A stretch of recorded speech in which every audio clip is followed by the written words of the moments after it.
Çoxlu duzlu qida maddələri qəbul etmək qan təzyiqini qaldırırmı? Əgər qaldırırsa, bu hansı mexanizmlə baş verir? Və yenə əgər qaldırırsa, o zaman duzlu qida rasionumuzdan tamamilə çıxartmalıyıq?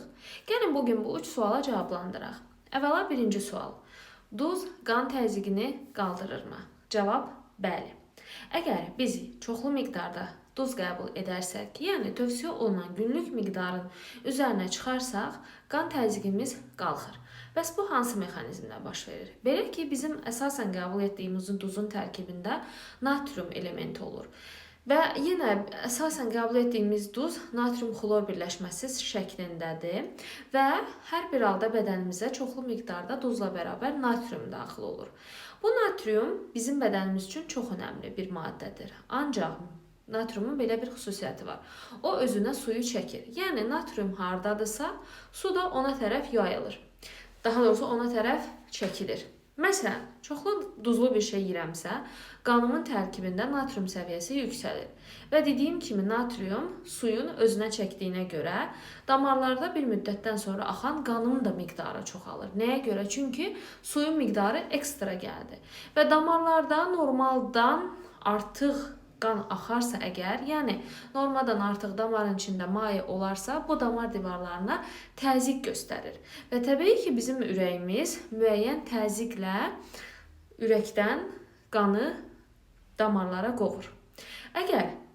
Və bu normal insanlarda 120-nin 80-ədir. Yəni 120 həddi yuxarı həddi, 80-də aşağı hədd.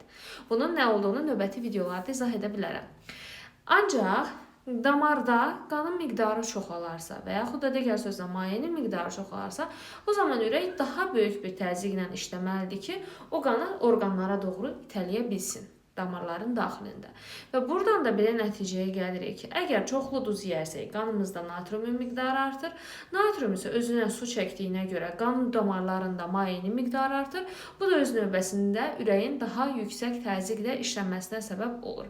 Təbii ki, bu bir neçə dəfə belə bir şey etmək sizi qan təzyiqi xəstəsinə çevirməz. Ancaq siz uzun dönəmdə çoxlu miqdarda duz qəbul edərsəniz, təbii ki, böyrəklərində müəyyən kapasitesi var. Böyrəklər natriumu bəli, qandan uzaqlaşdırır müəyyən hormonların təsiri altında. Ancaq bu kapasite aşılarsa, böyrək də bütün natriumu bədəndən ata bilmir. Və bədəndə qalan natrium qan təzyiqinin yüksəlməsinə səbəb olur. Və dediyim kimi, uzun müddət yüksək miqdarda duz qəbulu bir yerdən sonra artıq bizim təzyiq xəstəsi olmamıza, yüksək qan təzyiqinə sahib olmamıza səbəb ola bilər. Yüksək qan təzyiqi isə öz növbəsində damarların fəaliyyətini pozur. Damarların fəaliyyəti pozulursa, orqanların fəaliyyəti pozulur və ən çox təzyiqə bağlı olaraq funksiyası pozulan orqanlar ən çox üçüdür.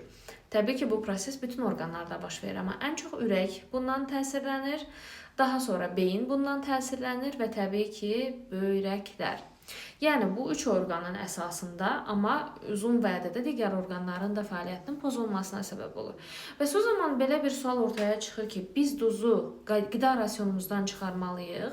Cavab isə aydındır. Xeyr, duzu qida rasionumuzdan çıxarmaq heç bir şəkildə məsləhət deyil. Çünki bu duzun tərkibində olan natrium bizim bədənimiz üçün çox vacibdir. Natrium sayəsində hüceyrələr bir-birlərlə rabitə qururlar. Natrium sayəsində ürəyimizin fəaliyyəti normallaşır və əzələ sinir keçiriciliyi də natrium sayəsində həyata keçir.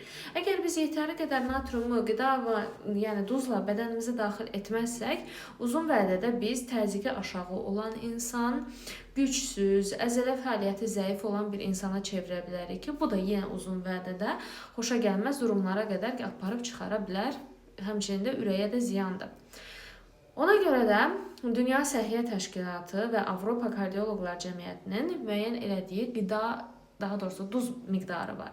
Və bu duz miqdarı bəzi mənbələrdə 5 qram, bəzi mənbələrdə isə 6 qram. Ümumi götürsək 5-6 qramlıq duzdan söhbət gedir. Yəni, haradasa təqribi bir çay qaşığına qədər duz, yəni ümumi 5 ya da 6 qram duzun gündəlik qəbulu maksimal qəbuldur. Yəni bunun aşılması artıq uzun vədədə dediyim kimi qan təzyiqinin patoloji olaraq, yəni xəstəlik səviyyəsində yüksəlməsinə gətirib çıxarır. Ancaq bu dediyim miqdarda qəbul edərsək, bu bizim bədənimiz üçün lazım olan natrium ehtiyacını qarşılayır. Deməli, hər bir şeydə olduğu kimi burada da balans və orta yolu tapmaq çox önəmlidir. Orta yolda olan hər zaman bizim üçün faydalıdır. Yüksəyi və yaxud da azalması müəyyən problemlərə gətirib çıxara bilər.